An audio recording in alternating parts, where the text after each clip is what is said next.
Fala, gente, sejam todos bem-vindos a mais um vídeo do Proposta Recusável. Se você está chegando aqui pela primeira vez, eu me chamo Vieira. Esse aqui é um canal de cinema, de música. Se inscreve aí, cara. Ajuda, dá um curtir aí que tu vai somar bastante na missão. Vou falar hoje sobre Arremesso Final, The Last Dance.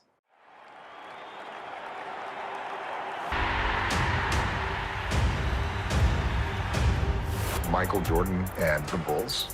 Bom, esse conteúdo é para quem viu a série, para quem não viu a série, então fica tranquilo. Até porque a gente está falando do Chicago Bulls e do Michael Jordan, então todo mundo sabe a relevância que esses personagens e que esse time teve, mas talvez você não saiba os detalhes da construção desse time e do maior atleta de basquete de todos os tempos e um dos maiores esportistas também de todos os tempos. Direto ao ponto. Por que eu acho essa série muito foda?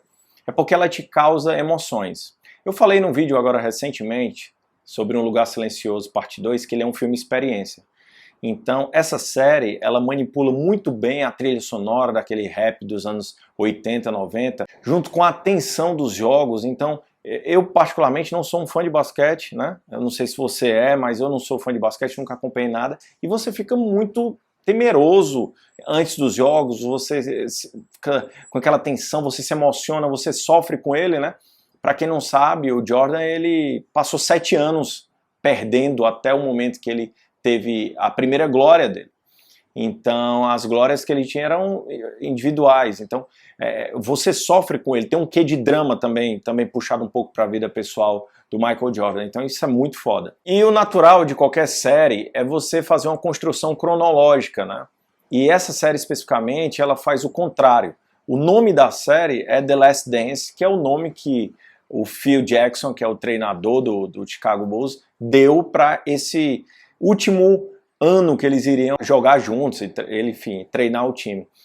E a série não foca só nisso. Então ela, ao mesmo tempo, como uma espécie de sintonizador de rádio, né, ela avança para 98, depois volta para o início da carreira dele e depois fica nesse meio tempo. Isso dá um dinamismo muito grande, porque você não cansa de ver o Michael Jordan em momentos diferentes da vida dele e também o Chicago Bulls. Então, em um momento, ele é um cara que está na Carolina do Norte, começando a carreira dele como atleta.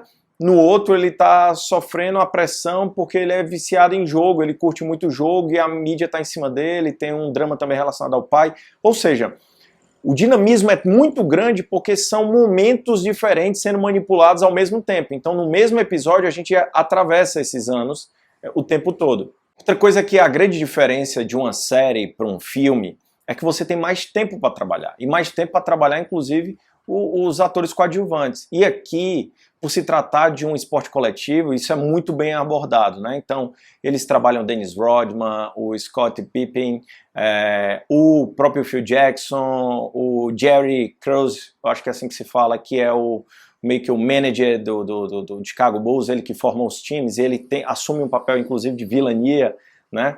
Fora isso, tem os adversários principais do Michael, inclusive um momento super especial em relação ao Kobe Bryant num jogo de All-Star Game, o próprio Magic Johnson, ou seja, eles trabalham muito bem os personagens secundários. Isso faz com que a série ganhe pontos também no dinamismo, porque esses personagens são desenvolvidos, cara. Então, tipo, tem um episódio só sobre o Scott Pippen, e o Scott, ele era meio que o amuleto do Jordan, né? Ele era o principal parceiro dele. Então, ele, para adquirir a carga dramática de você ver o Bulls em quadra, é muito mais foda quando você sabe da história e do depoimento dos personagens que fizeram parte dessa história. Você se conecta muito mais. Outro ponto super interessante é a questão do business na vida do Michael Jordan. Então, a série vai trabalhar coisas como o primeiro tênis que ele aposta de uma fornecedora de material esportivo super meio blasé, que não era o que ele queria um tênis da Adidas, mas ele vai e aposta na Nike, e aí ele faz o Air Jordan, que se torna um dos principais ícones da cultura pop até hoje, né? Para você comprar um tênis desse é super caro. Esse lado do business mostra o impacto cultural que o Michael Jordan teve na cena, né? Ele foi, inclusive nas Olimpíadas, ele se tornou, em visibilidade, o maior esportista de todos os tempos. Então isso teve um impacto muito grande na moda, nas propagandas, né, tipo Be Like Michael Jordan, que a Gatorade tinha, eu acho.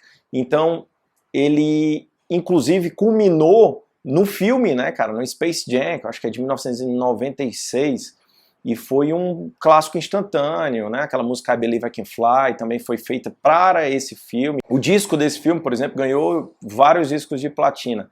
Ou seja, um sucesso absoluto, ele era um Midas do esporte, ele era um Midas do momento. Bom, para fechar, eu acho que tudo que faz muito sucesso, a galera dos negócios, né, o pessoal das empresas, pegam logo para, né, quem é coach, né, o coach começa a desgraçar, né, como tem um Midas, que é o Michael Jordan, que tudo dá certo, o coach ele desgraça as coisas.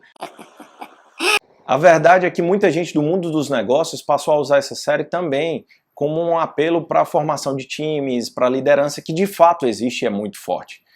Óbvio que num contexto que é muito difícil também de você adaptar isso a muitas realidades, porque era uma realidade super específica que correspondia a um tempo e a um contexto da época específico e de um time de alta performance jogando com o melhor jogador de basquete do mundo, que era extremamente competitivo. Então o Michael, ele também na personalidade dele, era tido como um idiota, como um cara muito otário, que humilhava as pessoas, que pegava no pé demais os companheiros de time, porque ele era um cara obcecado pela vitória e ele poderia fazer o que fosse necessário para chegar a essa vitória. Então o pessoal dos negócios pegam muito esse lance, inclusive o próprio Phil Jackson é uma figura de um grande líder que respeita as diferenças dos demais membros do time, como por exemplo o Dennis Rodman, que é um cara muito rebelde, ele abraça a rebeldia do Dennis Rodman.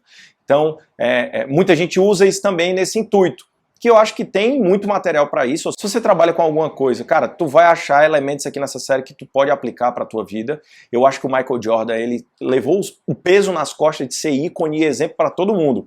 E eu acho que ser exemplo de uma forma imaculada é um erro. O grande lance é você pegar o que tem de melhor, que se adapte, que seja legal para tua vida e que tu fala assim, caralho, isso aqui é muito massa, eu gostaria de seguir. Porque tem valores de fato muito interessantes nessa série. Eu assisti 2 vezes, são 10 episódios, eu já quero assistir a terceira. Eu fico empolgado em todos os momentos, eu fico ansioso antes das partidas e eu não sei nada sobre basquete. Gente, eu tenho 1,91 m, nunca joguei basquete na minha vida, eu joguei vôlei, futebol, então é pra você ver. E essa série mexe super comigo, então podem ter certeza. Eu não curto esporte, eu não curto basquete. Cara, tu vai curtir. É uma baita série, é uma baita história. E Michael Jordan é um dos personagens mais incríveis da história do mundo. Beleza? Então quem gostou aí, ainda não comentou alguma coisa, comenta aí o que você achou da série. E indica para outras pessoas. Vai assistir se tu ainda não assistiu. Segue a gente no Insta que tem muito material só pro Insta. E eu me comunico super bem com vocês, tá bom? Valeu! Sim, galera, eu tava me lembrando que eu não dei a nota, é nota 10, viu? Pode ir sem medo que essa série é foda.